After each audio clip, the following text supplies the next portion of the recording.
Pinubuo na namin yung mga pambako. Yung ilalagay doon. Opo. Ayan, kita. Mahina lang naman yan. Yung kanto lang. Nakasagi ito.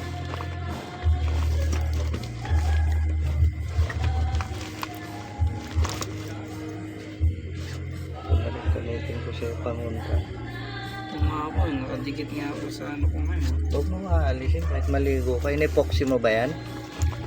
Yung tinahin ng asawa ko to eh. Tas Pero naka-epoxy. Opo, dinikit ko yan. Naka-epoxy yan sa loob. Nakadikit po na pang mighty ba? Epoxy mo. Wala magsira na yan. Ah, nadudurog po ito? Oo, papel lang yan at dasal eh. Ganito yan. Si meron pa ako dun. Oopsie. Epoxy ano.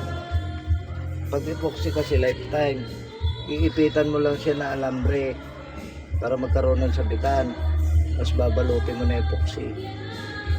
Ganun lang yan. Maligo ka na may asin ha. Pag uwi mo. Lagyan mo na asin yung tubig. Laki oh. Wala ka na nakaway. Wala naman. Wala na ingit sa'yo sa trabaho. Wala naman. Nakasundo naman. Pag gano'n. Ang haba. Sagot lang to ha.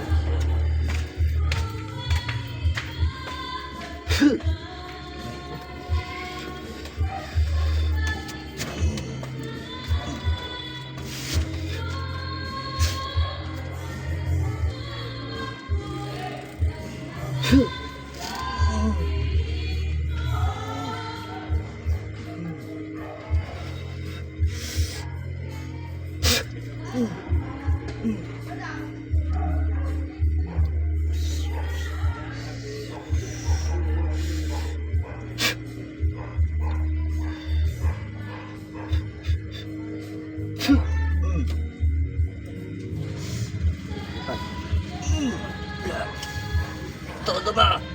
Lahat, ilipat mo. Bakit mo siya piniruisyo? Ha? Itim ka, di ba? Itim ka? Itim ka, di ba? Masusunog ka, hindi mo ako kaya. Ubusin mo yan.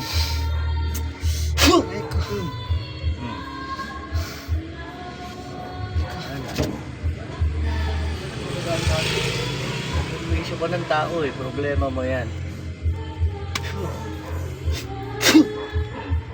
Ayos ka na.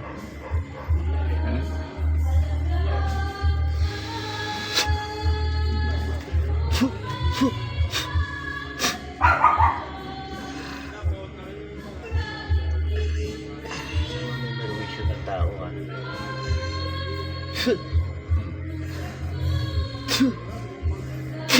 Alis.